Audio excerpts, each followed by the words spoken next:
Assalamualaikum warahmatullahi wabarakatuh. Kami dari kelompok 4 akan mempresentasikan hasil diskusi kami tentang gizi kurang.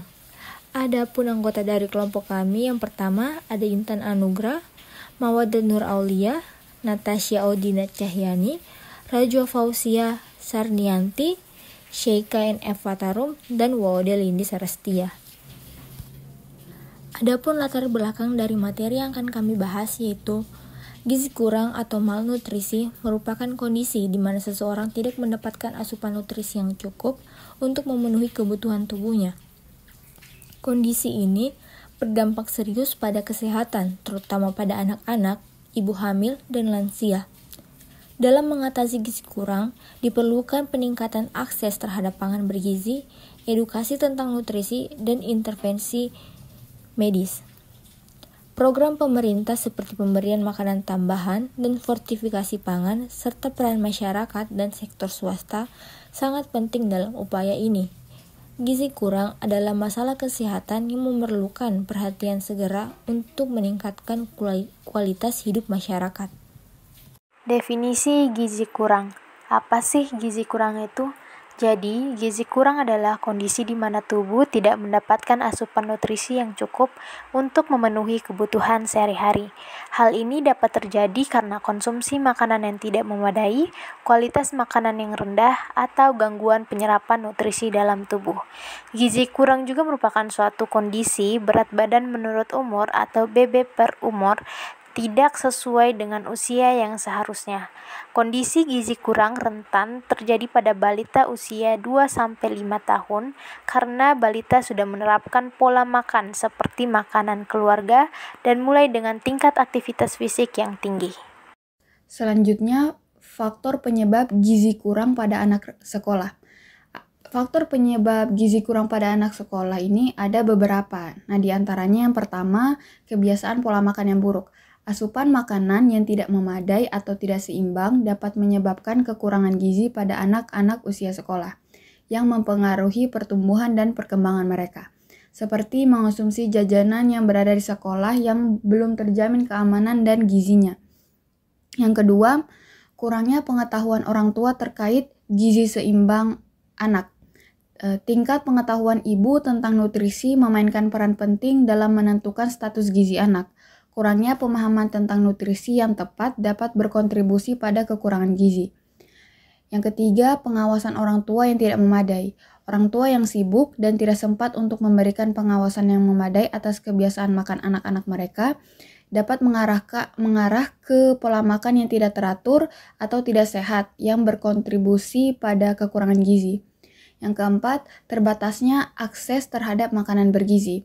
Faktor sosial ekonomi dapat membatasi akses ke makanan bergizi yang berdampak pada kualitas makanan anak-anak dan meningkatkan risiko kekurangan gizi. Yang kelima, adanya dampak infeksi. Infeksi dapat mengurangi nafsu makan dan penyerapan nutrisi anak-anak yang menyebabkan defisiensi dan kekurangan gizi jika tidak segera ditangani, seperti terinfeksi parasit cacing misalnya, sehingga tubuh akan sulit untuk menyerap nutrisi dengan baik. Sekian dari saya serahkan ke presentator selanjutnya. Selanjutnya, faktor penyebab gizi kurang pada anak sekolah yang berikutnya itu ada tingkat pendapatan. Nah, tingkat pendapatan ini adalah besarnya pendapatan yang diperoleh suatu keluarga, baik dari pendapatan pokok, usaha sampingan, maupun pendapatan lain berupa uang ataupun barang dagangan. Pendapatan memiliki pengaruh yang kuat terhadap status gizi. Setiap kenaikan pendapatan umumnya mempunyai dampak langsung terhadap status gizi penduduk. Pendapatan merupakan faktor yang paling menentukan kualitas dan kuantitas makanan. Faktor berikutnya ada pendidikan orang tua.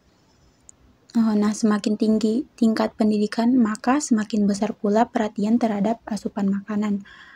Menerapkan pola makan yang baik mencegah perkembangan masalah kesehatan dan gizi. Tingkat pendidikan yang tinggi bagi seorang individu mendorong penyerapan informasi gizi yang mengarah pada perilaku dan gaya hidup yang seimbang. Tingkat pendidikan yang tinggi mempengaruhi tingkat kesehatan. Faktor berikutnya ada pekerjaan ayah.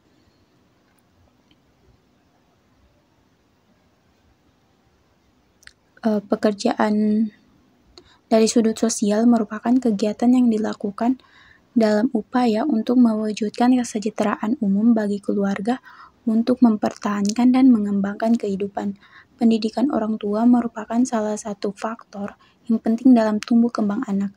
Karena dengan pendidikan yang baik, maka orang tua dapat menerima segala informasi dari luar, terutama tentang cara pengasuhan anak yang baik, bagaimana menjaga kesehatan anaknya, dan pendidikan, serta sebagainya.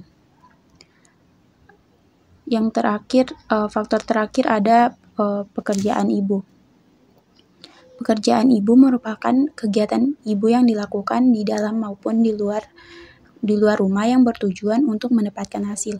Ibu yang bekerja biasanya kurang berinteraksi dengan anak dikarenakan sibuk bekerja.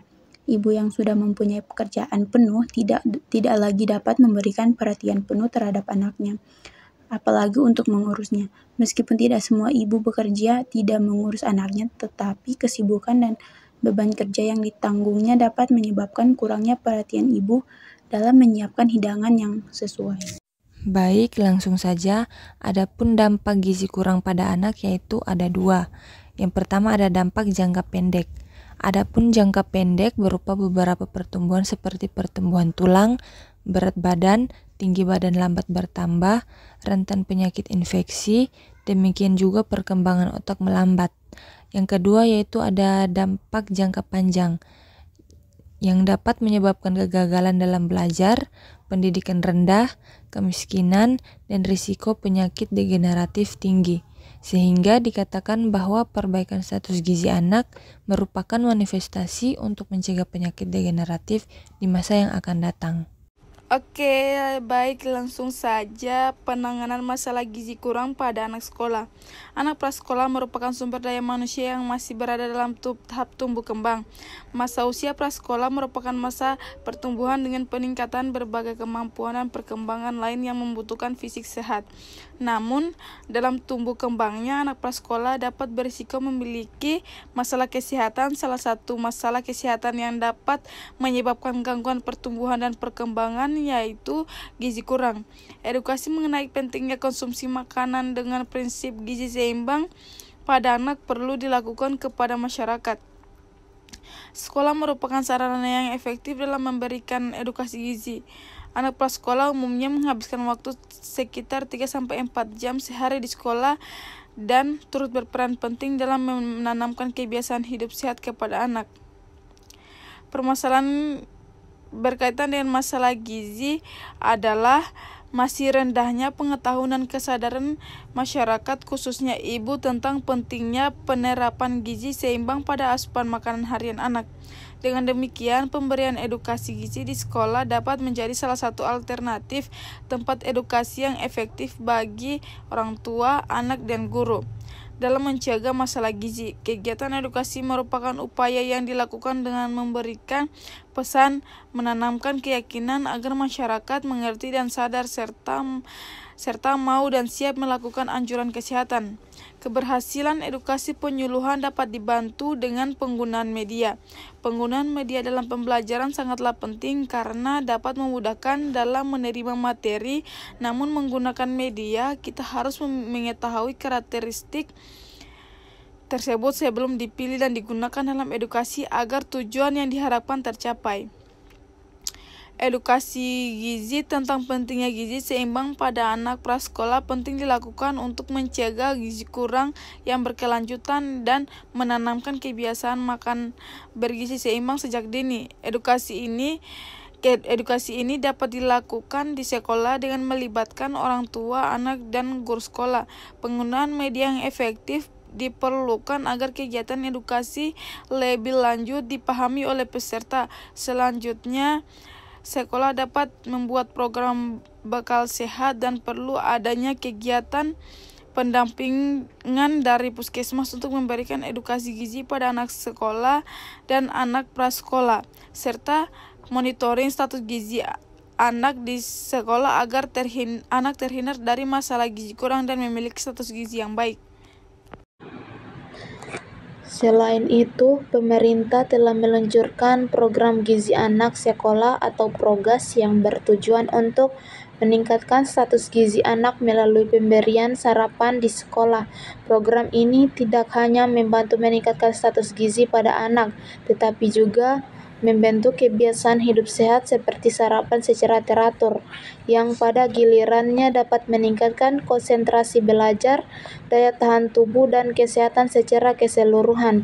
Dengan melibatkan semua pihak terkait termasuk sekolah, orang tua, dan pemerintah, serta pendekatan edukasi, diharapkan masalah gizi kurang pada anak prasekolah dapat dicegah dengan lebih efektif sehingga mereka dapat tumbuh dan berkembang dengan baik serta memiliki status gizi yang optimal. Adapun kesimpulan dari materi yang telah kami bahas yaitu gizi kurang pada anak prasekolah disebabkan oleh pola makan buruk, kurangnya pengetahuan orang tua, pengawasan yang tidak memadai, keterbatasan akses makanan bergizi, dan dampak infeksi.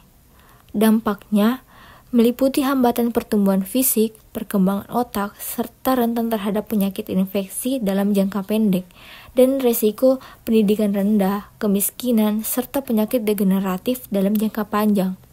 Edukasi gizi di sekolah merupakan cara efektif untuk mengatasi masalah ini dengan melibatkan anak, orang tua, dan guru.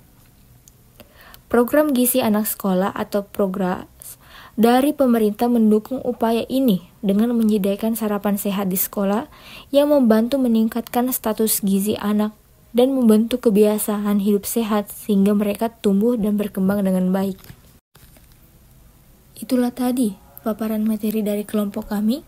Lebih dan kurangnya mohon dimaafkan. Wabillahi taufiq wal hidayah. Wassalamualaikum warahmatullahi wabarakatuh.